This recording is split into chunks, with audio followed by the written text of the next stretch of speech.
Hey YouTube, hey Georgia Bigfoot here. Best practices with the Members Mark 22.5 inch cast iron grate Weber knockoff.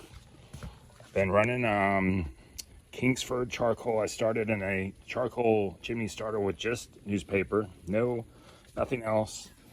I ran it for about 20 minutes.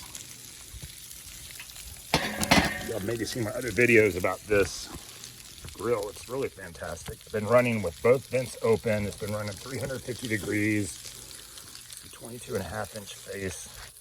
So here's the best practices. And you'd think, hey, GB, you would have figured this out by now. And that is when the corn is wrapped, I like to rotate them every 4 minutes. You want to rotate it in such a way that the foil sort of folds underneath when you turn them. Does that make sense? Like, so here the foil is this way. We're going to turn them. In the case of this one, though, I didn't see the seam, and when I turned it, it turned in the wrong direction, and as such, it unraveled on me. So someone's going to get some burned corn, at least burned in one spot, maybe not as buttery.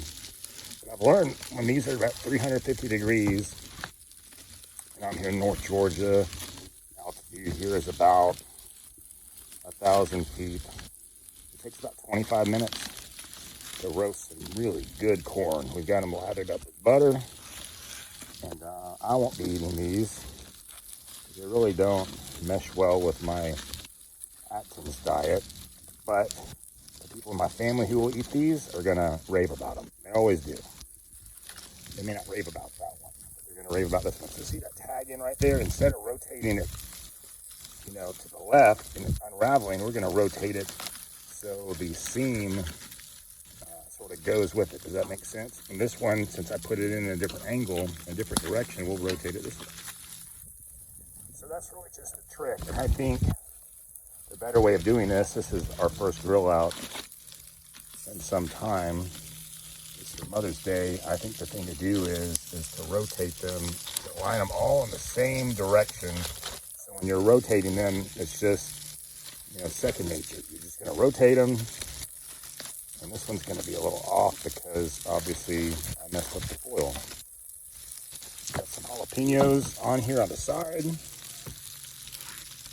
I've had this going out for 5 years. When we bought it, there were all kinds of negative reviews on the Sam's Club website. They're like, do not buy this under any circumstances. It's the worst grill ever. And I really think those reviews were written by manufacturers of other brands, because this thing has been a champ.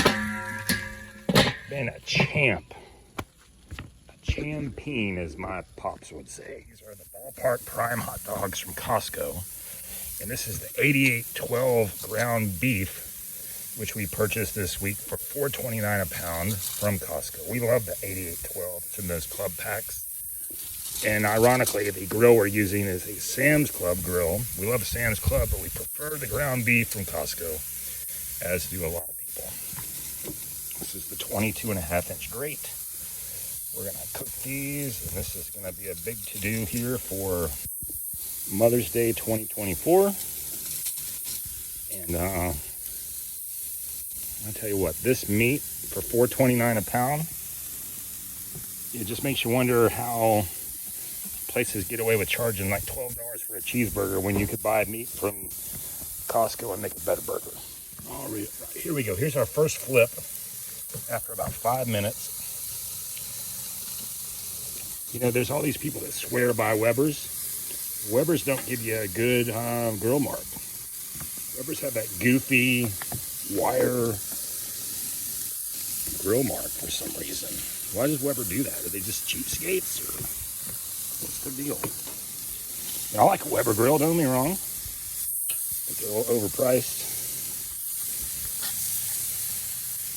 And the cast iron grate system of the Sam's Club is great.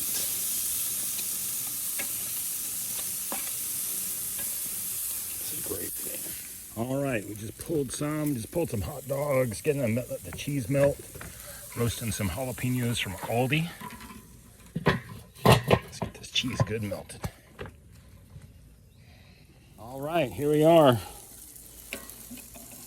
Yum, yum, yum. Anyway, these look pretty good, and they're all fully cooked, and we're gonna have a great meal. Thanks for watching. Y'all make it a great day, and hope y'all have a happy Mother's Day.